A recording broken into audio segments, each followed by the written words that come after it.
Hi all, Sanal ജോസാണ്. Israel രാഷ്ട്രത്തിൻ്റെ രൂപീകരണത്തോടുള്ള ബന്ധത്തിൽ ഇന്നത്തെ ദിവസം, ഇന്ന് ശരിക്കും പറഞ്ഞാൽ ഡിസംബർ മാസം 21-ാം തീയതിയാണ്, വർഷം 2025.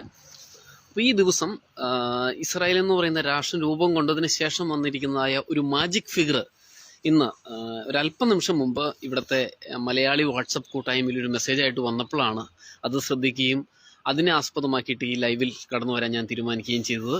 അത് മറ്റൊന്നുമല്ല, ഏതാണ്ട് 77 വർഷം പൂർത്തിയായി, 7 മാസം പൂർത്തിയായി, 7 ദിവസവും പൂർത്തിയായി.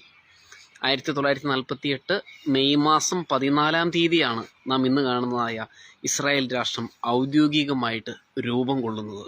അപ്പോൾ 7 എന്ന് പറയുന്ന സംഖ്യയുടെ ഒരു മാജിക് ഫിഗറാണ് ഇന്ന് എൻ്റെ ശ്രദ്ധയിൽപ്പെട്ടത് ന്യൂസിൽ. അപ്പോൾ ആ സംഖ്യയോടുള്ള ബന്ധത്തിലാണ് ഞാൻ ഈ വീഡിയോയിൽ 1-2 കാര്യങ്ങൾ പറയുവാനായിട്ട് കടന്നു വന്നിരിക്കുന്നത്. അപ്പോൾ 7 എന്ന് പറയുന്ന സംഖ്യ ഇപ്പോൾ ഇസ്രായേൽ രാഷ്ട്രത്തെ സംബന്ധിച്ചിടത്തോളം, അല്ലെങ്കിൽ യഹൂദന്മാരെ സംബന്ധിച്ചിടത്തോളം, അതൊരു പൂർണ്ണതയുടെ സംഖ്യയായിട്ടാണ് അവർ കാണുന്നത്. 6 എന്ന് പറയുന്നത് അപൂർണതയുടെ സംഖ്യയാണെങ്കിൽ 7 എന്ന് പറയുന്നത് അതൊരു പൂർണ്ണതയുടെ സംഖ്യയാണ്. അതായത് 7-ാമത്തെ ദിവസം, ഓരോ ആഴ്ചയിലും 7-ാമത്തെ ദിവസമായ ശനിയാഴ്ചയാണ് ഇസ്രായേലിലെ അവധി ദിവസം. അതിന് ഇവിടെ ഇവർ വിളിക്കുന്നത് മലയാളത്തിൽ നമ്മൾ ശാബത്ത് എന്ന് പറയും, അല്ലെങ്കിൽ ഹീബ്രുവിൽ ഷബാത്ത് എന്ന് പറയും. ഓക്കെ, അപ്പോൾ അത് ഒരു പൊതു അവധി ദിവസമായിട്ടാണ്. നമ്മുടെ നാട്ടിൽ ഞായറാഴ്ചയാണല്ലോ, നമ്മുടെ ഇന്ത്യയിലും കേരളത്തിലൊക്കെ അവധി ദിവസം. അതുപോലെ തന്നെ ഇസ്രായേലിലെ പൊതു അവധി എന്ന് പറയുന്നത് ശനിയാഴ്ചയാണ്. ആ അവധി ദിവസം ആരംഭിക്കുന്നതും വെള്ളിയാഴ്ച വൈകുന്നേരം സൂര്യാസ്തമയം മുതൽ ശനിയാഴ്ച വൈകുന്നേരം സൂര്യാസ്തമയം വരെയാണ്. എല്ലാ ദിവസവും അങ്ങനെ തന്നെയാണ്. സൂര്യാസ്തമയം മുതൽ സൂര്യാസ്തമയം വരെയാണ് ഹീബ്രു കലണ്ടർ അനുസരിച്ചുള്ളതായ ഒരു ദിവസത്തിൻ്റെ ഡ്യൂറേഷൻ എന്ന് പറയുന്നത്. അപ്പോൾ വെള്ളിയാഴ്ച സൂര്യാസ്തമയത്തോടുകൂടി ശബത്ത് ആരംഭിച്ച് ശനിയാഴ്ച സൂര്യാസ്തമയത്തോടുകൂടി ശബത്ത് അവസാനിക്കുന്ന രീതിയിലാണ് 7-ാമത്തെ ദിവസത്തെ ശബത്ത് ദിവസമായിട്ട് ഇവർ ആചരിക്കുന്നത്. അപ്പോൾ രാഷ്ട്രത്തിൻ്റെ രൂപീകരണത്തിന് ശേഷമുള്ള 77 വർഷം പൂർത്തിയായി, 7 മാസം പൂർത്തിയായി, 7 ദിവസം പൂർത്തിയായി.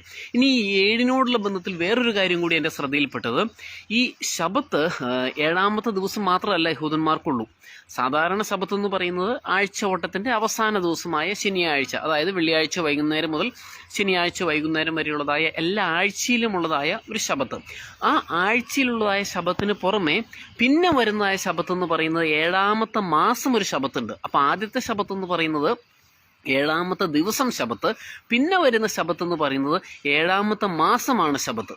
അപ്പോൾ ആ 7-ാമത്തെ മാസത്തെ ശബത്തിനെയാണ് സാധാരണ രീതിയിൽ ഇവർ കൂടാര പെരുന്നാളായിട്ട്, സുക്കോത്ത് എന്ന് പറയുന്ന പേരിൽ ഒരു പെരുന്നാളായിട്ടൊക്കെ ആചരിക്കുന്നത്. പിന്നെ 7-ാം ദിവസം ശബത്ത്, 7-ാം മാസം ശബത്ത്, അത് കഴിഞ്ഞ് വരുന്ന ശബത്ത് എന്ന് പറയുന്നത് 7-ാമത്തെ വർഷം ശബത്താണ്. അതിന് ശബത്ത് വർഷമായിട്ടാണ് അവർ ആചരിക്കുന്നത്. അതിനുശേഷം ഈ 7-ാമത്തെ ശബത്ത് വർഷം 7 പ്രാവശ്യം കൂടുമ്പോൾ, അതായത് 7 7 49, അത് കഴിഞ്ഞിട്ട് വരുന്നതായ വർഷം 50-ാമത്തെ വർഷം, ജൂബിലി ശബത്ത്, യോബേൽ സംവത്സരം.